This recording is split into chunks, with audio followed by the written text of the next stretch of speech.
Hello everyone. आज हम पढ़ते हैं एफोरिज्म नंबर 27। इससे पहले एफोरिज्म नंबर 26 की बात की, जिसमें हैनीमैन सर ने नेचर्स लॉ ऑफ क्योर के बारे में बताया या होम्योपैथिक लॉ ऑफ नेचर के बारे में बताया कि किस तरह से जो होती है होम्योपैथिक मेडिसिन्स हमें चूज़ करनी है, ठीक है, और किस तरह से वो क्योर करते हैं, नेचर्स में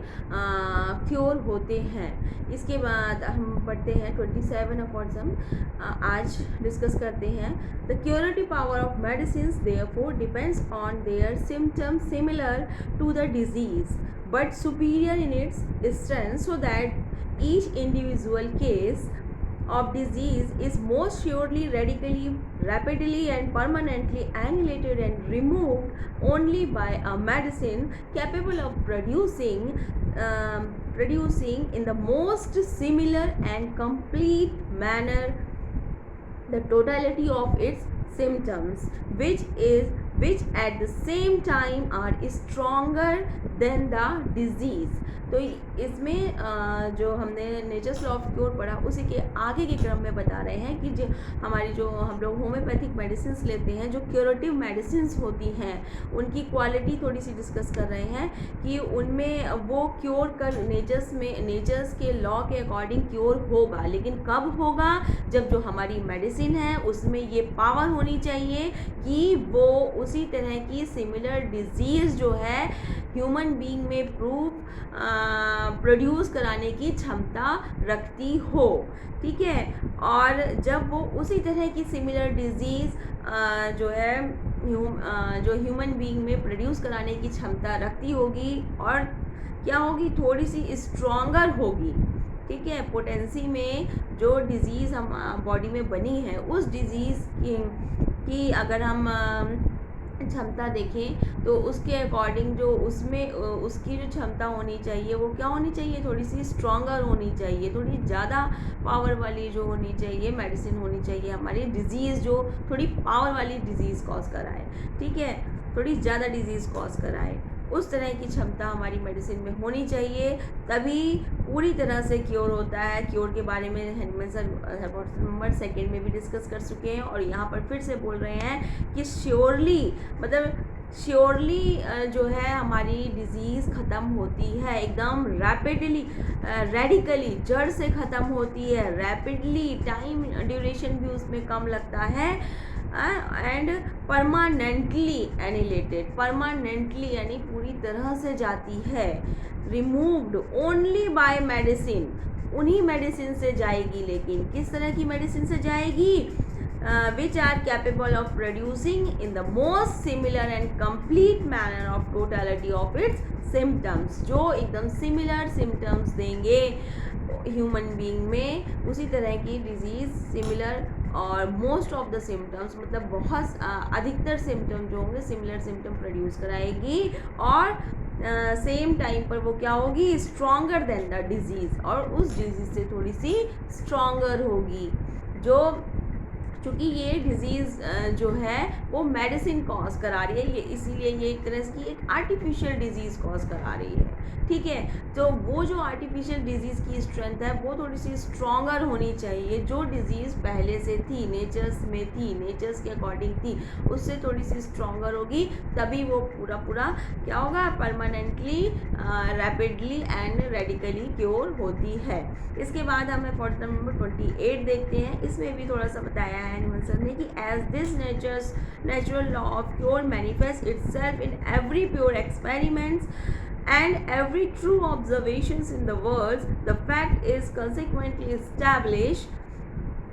It matters little what may be the scientific explanation of how it takes place, and I do not attach much importance to the attempts made to explain it.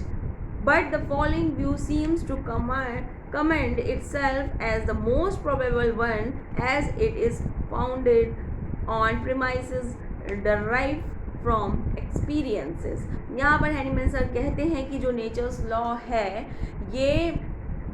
चूँकि हमें हमारे प्योर एक्सपेरिमेंट्स और observations में दिखता है, ठीक है, पूरा पूरा दिखता है, पूरा पूरा समझ में आता है, और हमें इन चीज़ों के पीछे नहीं भागना चाहिए कि किस तरह से जो है ये क्योर कर रहा है, नेचर्स लॉ फॉलो हो रहा है, ये हम देख रहे हैं, तो हमें उसके पीछे जाने की ज़रूरत नहीं है कि किस तरह से ये प्रोसेस हो रहा है, क्योंकि these are all divine process, ये सारे के सारे क्या है, एनर्जी लेवल पे प्रोसेस हो रहे हैं और बहुत ही डिवाइनली हो रहे हैं। और हो सकता है वहाँ तक हमारी आंखें अभी इतनी हमारी आँखों में इतनी तीव्रता नहीं है, या हमारे माइंड में इतना डिवाइननेस नहीं है कि हम उस लेवल पर उस चीज़ को समझ पाएँ, लेकिन चूँकि हम देख रहे हैं और ये प्योर एक्सपेरिमेंट से प्रूव भी है, हमने अपने आसपास देखे भी हैं, और हमेशा जब भी क्योर करते हैं तो वो नेचर लॉ फॉलो होते हैं। अगर हम जो मेडिसिन की कंडीशन है जो एनिमल सर ने इससे पहले एफर्जम नंबर 27 में बताई वो फॉलो करती हैं, तो इसका मतलब है कि क्योर्स होते हैं, तो हमें उसके पीछे नहीं भागना चाहिए, उस प्रोसेस के पीछे नहीं भागना चाहिए कि किस तरह से क्योर हो रहा है, क्योंकि हमें क्योर से मतलब है, हमें अपने मरीज को ठीक करने से मतलब है। हम सिर्फ उसी पर ध्यान दें और नेचर्स लॉ के अकॉर्डिंग क्योर करते चलें, सिम्टम सिमिलैरिटी मिलाते चलें, अपनी होम्योपैथिक मेडिसिन्स हायर पोटेंसीज की देते चलें और पेशेंटों को क्योर करते चलें। हमें उस साइंटिफिक एक्सप्लेनेशन के पीछे भागने की ज़रूरत नहीं है। यहाँ बार बार हैनीमैन सर कहते हैं कि जो चीज़ हमें साइंटिफिकली हम एक्सप्लेन नहीं कर पा रहे हैं, हो सकता है आगे के समय में और भी जब जो है साइंस डेवलप हो जाए तब हम उस चीज़ को समझ पाएँ, लेकिन अभी जो हमारे माइंड लेवल जिस कंडीशन पे है वहाँ हम उतनी डिवाइननेस की चीज़ों को नहीं समझ पाते हैं, या हम प्रूव नहीं कर सकते हैं, लेकिन होते हैं हमारे आसपास और हम देखते हैं, समझते हैं उसको, लेकिन हम दिखा नहीं सकते उसको। हाँ, दिखा सकते हैं, आपने जो केसेस क्योर कर रहे हैं उनके थ्रू दिखा सकते हैं, लेकिन किस तरह से प्रोसेस हो रहे हैं, कितने माइन्यूटली हो रहे हैं, वो चीज़ हम नहीं एक्सप्लेन कर सकते, तो उस चीज़ को वहीं पर छोड़ दिया जाए। ये एफर्जम नंबर 1 में भी हैनीमैन सर ने हम लोगों ने पढ़ा थ्योरेटिकल मेडिसिन की ओर ना भागे ना, थ्योरेटिकल्स जो एक्सप्लेनेटरी वेगेरिज्म की तरफ ना भाग करके हम अपने काम पर ध्यान दें, और यहाँ पर जो है नेचर्स लॉ फॉलो होते हैं, ये पूरी तरह से प्योर एक्सपेरिमेंट्स के थ्रू हैनीमैन सर पहले भी कह चुके हैं कि प्रूव हो चुका है और प्रूव कर चुके हैं, बार बार उसको प्रूव करने की ज़रूरत नहीं है। हमें अपने काम पर ध्यान देना हो चाहिए और हम आगे उसी तरह बढ़ते चलिए इसके बाद एफर्जम नंबर 29 हम नेक्स्ट वीडियो में पढ़ेंगे, जिसमें जो है how homeopathic cure take place modus operandi के बारे में हैनीमैन सर ने थोड़ा सा एक्सप्लेन किया है, उसको हम 29 एफर्जम में आगे के वीडियोस में देखेंगे। तब तक के लिए धन्यवाद। अगर दोस्तों आपको हमारे वीडियोस अच्छे लग रहे हैं तो प्लीज़ लाइक करिए, सब्सक्राइब करिए और शेयर करिए और कमेंट करिए, ताकि मैं आपके कमेंट्स को पढ़ करके